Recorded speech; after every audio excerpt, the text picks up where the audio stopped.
Well, let me introduce our next guest. Rabbi Friedman is a social philosopher, public speaker, and accomplished author. He authored Doesn't Anyone Blush Anymore? He's been featured in documentary films The Lost Key, The Jewish Journey, America, and Patterns of Evidences. Rabbi Friedman has lectured in cities throughout the U.S. as well as London, Hong Kong, Cape Town, Johannesburg, Melbourne, Sydney, and a number of other South and Central American cities. Please help me in welcoming Rabbi Friedman. Rabbi, welcome. Thank you.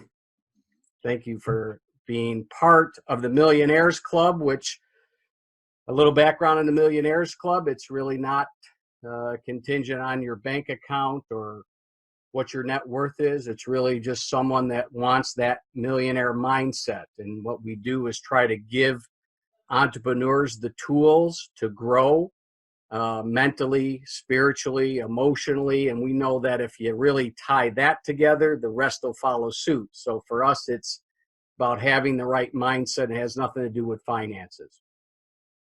I'm glad, because I wouldn't qualify otherwise. Well, most people wouldn't, but if the only requirement for membership is a desire to have a millionaire mindset, right? So that's kind of our, and for us, it's all about giving back. And I know I watched a video, and we're going to give people an opportunity to see this YouTube video that really touched on some points that could be controversial, as far as the coronavirus and the environment that we're in right now. And if you would, and I'll just, we're very open in Fort Worth on this, and just tell you that it resonated with me, the message that you gave. And it's kind of something I thought a couple weeks back, because I do have a spirituality. I'm Christian based, but I kind of thought that, how did the coronavirus really happen? The story is it came from an animal, which most viruses, flus do. But I think you took it a little bit further than that, a lot further than that. And if you would kind of expand a little bit about your thoughts and feelings on the coronavirus. Well, I'm against it. Good. Yes, thank you. Yeah, I think we are too. Good. Really antivirus. Antivirus, right. Good, yeah. Exactly. Well, you have a sense of humor too. I love that. Thank you. So what are we being told? What are we seeing? Obviously, there are two ways to go on this. Either God is saying, I'm really disappointed with you. I don't like you anymore, and I don't want you to come to services. I don't want you to get together anymore. Go home, sit in your room, and think about what you did wrong, and when you get it all right, you can come back. I've actually heard people say this online, that's what God is telling us. There's another possibility. God is telling us that he wants us to be a little more personal with him. Not our relationship with God should not be a communal thing. There are ways that a community can serve God, but the main relationship with God has got to be a little more personal than that. So what we're seeing is God is telling us to go home, sit in your home with your family, and serve me that way. It's a little more intimate. So God is asking for a greater closeness. He's not saying, I don't want you anymore. It's a little more positive. It's a lot more positive. And I think it's a lot more true. At this stage in history, you can argue that we should know better by now. Yeah, that would be nice. If we matured with time, and if we became wiser with age, that would be very nice. But in God's plan, we must be getting closer to the conclusion. We must be getting closer to the finish line rather than further. Because even as we make our mistakes, God runs the world and keeps moving it towards its destination. And the destination is a good world, a godly world, because through our efforts and through our service, we have brought heaven down to earth. As imperfect as we are, this is earth. And if you bring heaven to earth, you're bringing heaven to an imperfect place. So we shouldn't be worried about the fact that we're not perfect. That's the name of the game. Bring godliness to an imperfect world. So we're not trying to become perfect. We're just trying to introduce God to this world that we inhabit so that we're on the same page. God will be perfect, we won't. That's okay. That's okay. Is it, Rabbi? I mean, to me, that makes sense. And I think most people, and I talk about entrepreneurs, but it's really, I think, people in general, they always want to, if you ask them, what do you want that you don't have now?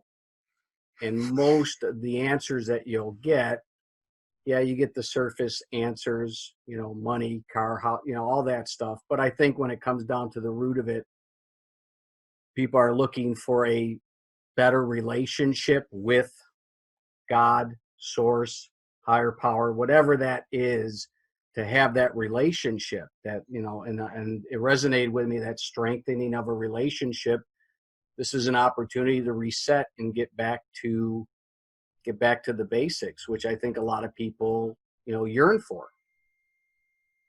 This analogy that I'm not sure what the source of it is, but it's really good. This guy says to God, I don't have a life. Give me a life. Oh, I'm down to $20. That's all I got to my name. And God says, okay, give me the $20. I'll give you a life. And the man says, if I give you the $20, I won't have money to put gas in the car, and I won't be able to get to my job. And God says, oh, you have a job? Give me your job and the $20, and I'll give you a life. The man says, but wait, if I give you my job, how am I going to support my family? And God says, oh, you have a family. Okay, give me your family, give me your job, and give me the $20. You can stretch it out, like give me the car. You need gas for your car? Oh, you have a car? So you can add all sorts of details and just describe your entire life. And God says, give it all to me, and then I'll give you a life. And he says, okay. So God says, good. Now, you have a family, you have a house, you have a job, you have a car, and you have $20. That's not a life. So we're missing something. This virus is teaching us that the things we need, or the things we think we need, we don't really need. And the things we really need, we have. It's really a sobering and maturing process that we're going through. So being home with your family, focusing on what is really necessary and what is really true in your life, this will enable us to do our job when this is all over in a much more mature and much wiser way. Look, we want to help, right? We want it to be a win-win. It's not greedy. It's not a rat race anymore. Going to work, making money, becoming a millionaire means doing the right thing. Getting people on board, helping others become rich, that's how you do it. That's what makes the world a more livable place. But who wants this world to be a livable place more than its creator?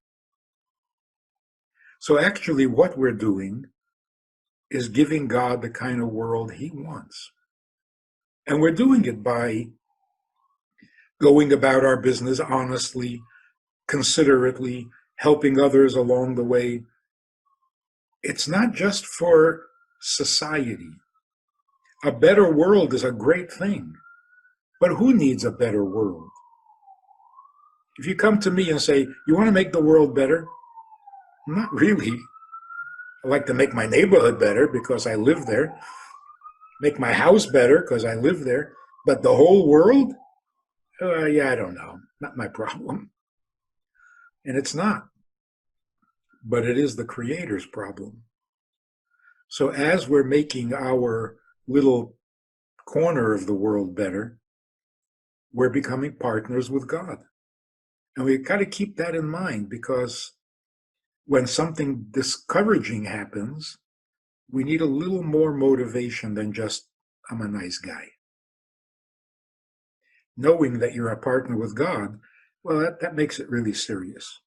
And it means that nothing is going to stop you. The virus will not ruin the world. It's God's world, and he's not going to let it get ruined. So we'll learn something from this, we'll grow from this, we'll get stronger from this, and then we will go and fix the world much, much more effectively and much more godly than we've been doing until now. It's a message that needs to be heard. And I think there's a lot of bad news out there. I think there a is a lot. Yeah, a lot of people get absorbed into that bad news, and they just need to realize this is temporary. So one important encouraging thought is we get into this language. People are dying from a pandemic. There's a plague, and people are dying from the plague. And that's scary. But why is that any worse? Why is that more frightening than people dying from any other cause? How many people die on a given day? From car accidents, from suicide, from abortion. A lot of people are dying, and we don't panic. But when this thing comes along, we say, oh my God, everybody's going to die. No, not everybody's going to die. We don't, if you're being technical, we don't die from a plague. The plague is the manner in which people are dying. There are many manners in which people die all the time. But nobody dies from a plague. You die when your time is up. It's not like this plague is going to kill us. The plague is a tool in God's hands. Nobody is going to die incorrectly, accidentally, without a plan, without a rhyme, without a purpose. We are not fodder to a virus. We got to have a little more self-respect than that. Where people are not dying simply because a virus is taking their life. So even in death, we need to retain our dignity. People are dying, and it's terrible. But all death is bad, regardless of the cause. Dying from a virus is not any worse than dying from a car accident or even dying from old age. Death is a bad thing. We don't accept it. We don't like it. We don't understand it, and we don't get comfortable with it. So when this person said, I have cancer, but I'm afraid to go to a hospital, that is really scary. You're more frightened by the virus than you are by the cancer. Mm. Now, cancer used to be the most frightening thing till a couple of weeks ago. Now, all of a sudden, the virus is more frightening than cancer. It's so sobering.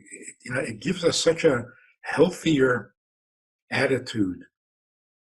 The virus will pass. The cancer will pass. Life will go on. To get so hyper-focused on why we're dying is to lose sight of life, and we can't do that. So it's not like we're being positive when we should be negative. There's never a time to be negative.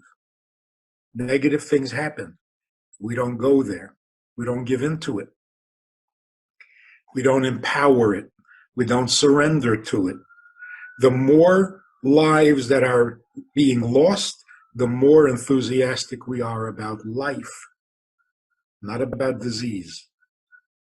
So yes, you have to be very careful and do whatever it is we're supposed to do to stay healthy. but don't panic. Don't give the virus that kind of power, because then you're giving up on life, and that's endangering life. Because if we lose our enthusiasm for life, we become more vulnerable, just naturally, physically. A virus is not a living thing. It's not like bacteria. Bacteria is a living thing, and that's why there's good bacteria. You have bad bacteria, but there's also good bacteria, because a living thing can always be useful in some way. But a virus is not a living thing. It's a parasite. It lives off you. It doesn't have its own life. So it's basically a lifelessness. To combat lifelessness, obviously, we got to be more enthusiastic about life. Certainly not less enthusiastic. I love that. So Inspiring. So take care of your family. Look at who exists in your world, in your immediate world. Value it. Take good care of it. Your spouse, your children, your world. It's the world that you can do the most in. It's the world that depends on you. The rest of the world will have to depend on God. But for your world, you got to do your best and be a partner with God. So are you afraid of being home alone with your kids for weeks and weeks, or maybe even months? Why should you be afraid to be home with your kids? That's your life. So it's really scary to think that we've been living a life in which we're uncomfortable with our own children, where we don't want to spend that much time with our spouses. That's not a life. How could we live like that? Now we're sobering up. Spend a lot of time with your children. The more you spend, the better, the healthier, the more meaningful, the more holy. Spend time with your spouse. And you know what I'm hearing from people? They come to me for marriage counseling. All of a sudden, of course, they can't come. But I call them and they tell me that it's better. Their relationship has gotten better. Because they're home alone with each other. It's a whole new maturity that we're seeing. The petty stuff is falling away. They look at each other and say, what were we arguing about? What were we tearing ourselves up about? This is crazy. We need each other. We have each other. It's wonderful. So that's what God is telling us. I don't need you to be heroes. We've had heroes in our history, and they've done magnificent things to make the world better. Now we just need the finishing touch. So don't be a hero. Don't run around in the world. Don't be everywhere at the same time. Just be where you need to be and do what you need to do. And if your little corner of the world becomes better and my little corner of the world becomes better, the world is better. Well said, Rabbi. My wife Angie, turned me on to your video, the coronavirus from a Jewish perspective. And being Jewish, I was very intrigued to watch it. And at first I thought it was almost like apocalyptic, talking about the plague. But then the message of hope at the end was just phenomenal. Totally different than what I expected. But what I really got out of it, which I'd like you to share a little bit more upon, was I think within my thinking, you talk about how we go out to dinner and we go to the restaurant and we go to the theater, and kind of losing the humanity aspect. And it just was such an inspiration for me to really change how even my business, how it operates, to really somehow it motivated me to kind of get out of my materialistic ways. You know, Millionaires Club, it almost has a materialistic ring to it. Should I kind of explain, you know, we're more coming from a spiritual aspect. If you could address like the mind shift, that my question to you is this a plague from God as a way for us to shift our thinking to be more one with the world and not so materialistic? That's really obvious and clear. There's no doubt about that. In fact, why do we go to work? Why is it that human beings, in order to survive, in order to have what to eat, need to go to work? They need to leave their homes early in the morning and come back late at night in order to bring home the bread. And it's always been this way since Adam and Eve. In fact, it was part of the punishment for Adam for having eaten from the tree. By the sweat of your brow you will make bread. Before that, there were trees everywhere with fruits, and you could eat all you want. You didn't need to go to work. But because they ate from the tree, God said, now you're going to have to go to work. But everything that God does brings an improvement. So God says, if you want to fix the world and the damage that you brought to the world, go to work. Now, how does that fix the world? The first thing that it did is it created relationships. It introduced people to each other who would never meet otherwise. Today, of course, it's global. In business today, you meet people you would never meet if you weren't in that particular business. People from the other side of the ocean. So what does getting to work do? It exposes you to people you would never meet otherwise. And the question is, what can you do for each other? How can you help this person?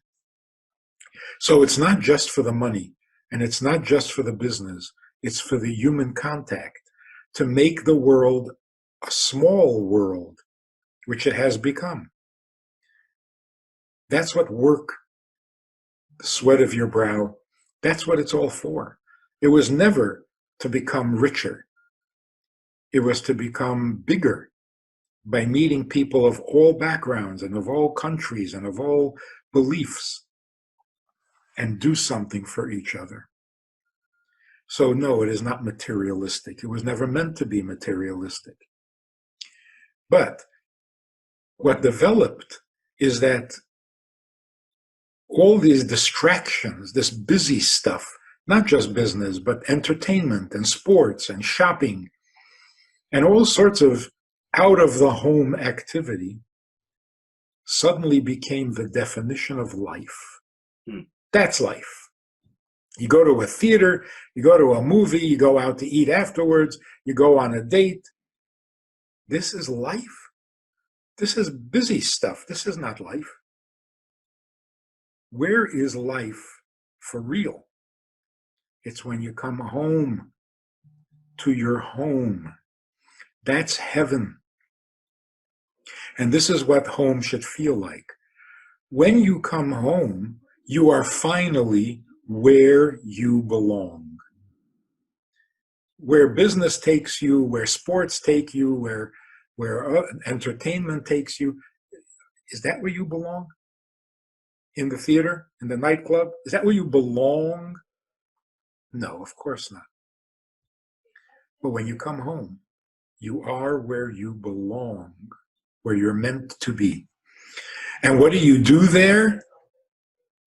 Family activities, that's exactly what you are meant to do. So you are where you're meant to be, doing what you're meant to do. And with whom? The one person that is meant for you. Your spouse. Now that is heaven. Know what heaven means when a soul goes back to heaven? What's so good about being in heaven? It's where I belong. Nice. Being on earth is a foreign, it's a culture shock for a soul. But when the soul goes back to heaven, well, yeah, that's where it belongs. That's heavenly. So when you come home to your home and it doesn't feel like heaven, well, now you know what hell is. Wow. Thank you, Rabbi. any last words for the you want to share with the entrepreneur out there? And I love, home is where the heart is. I heard that saying, and what I enjoy now. We spent so much family time together playing games that we've never played before, and just spending idle time together. It's been no issues whatsoever, no arguments. It's really been very therapeutic. It's amazing. It's Yeah, amazing. amazing. Just add one more ingredient. Home is where the heart is. Home is also where the soul is, because it's a divine arrangement. Your home is the home that God chose for you. So it's not just your heart, your emotions, your moods. It's your soul. It's your mission. This is what God needs from you most. To make a family healthy, to raise happy children who will appreciate the life that God gives them. So it's really not just an emotional healthy thing. It's the whole package. It's the whole deal. It's exactly where we need to be in God's plan. Well, I'm inspired, Rabbi. Are you going to convert, John? I'm inspired, but you come across, Rabbi, somebody with you have that gentle, loving soul, and it comes through, and we appreciate you. Any last words for the entrepreneur out there that is, getting reset, getting ready for the new world, and anything you might want to share with that and share some of your wisdom with? Expect a really new world. We're not going back. We're going forward. After this thing is all over, the world is going to be different. We're not just going to slip back to all our old habits and pollute the world again. No, it's going to be a whole new world. Going to work is going to be a completely different experience, and it's going to be a lot better. So expect surprises. Don't think of going back to business as usual. It's perfect. Beautiful. And Rabbi, where can people find you? It's goodtoknow.org. It's goodtoknow.org. YouTube. Find you at YouTube. Yes. Facebook. Yeah. You can go to joyofintimacy.org. That's my latest book on intimacy, of course. And just about everywhere, this internet has literally saved us. People talk about the evils of the internet. Yeah, but the good parts outweigh it completely. I mean, the fact that we're talking at this very moment is because of the internet. Amazing. So the internet was maybe created just for this. Wow. When we need it the most, it's available. So it's good to know, Joy of Intimacy, and YouTube. Beautiful. Rabbi, from the bottom of our hearts, thank you very much for your time. And we reserve the right to bring you back on a future episode and keep us enlightened and tell us what's going on in your world. Thank you so much for the opportunity. Thank you, Rabbi. Thank you. Only good news. Yes, sir. Thanks, Thank Rabbi. you. Shalom Aleichem. How are you?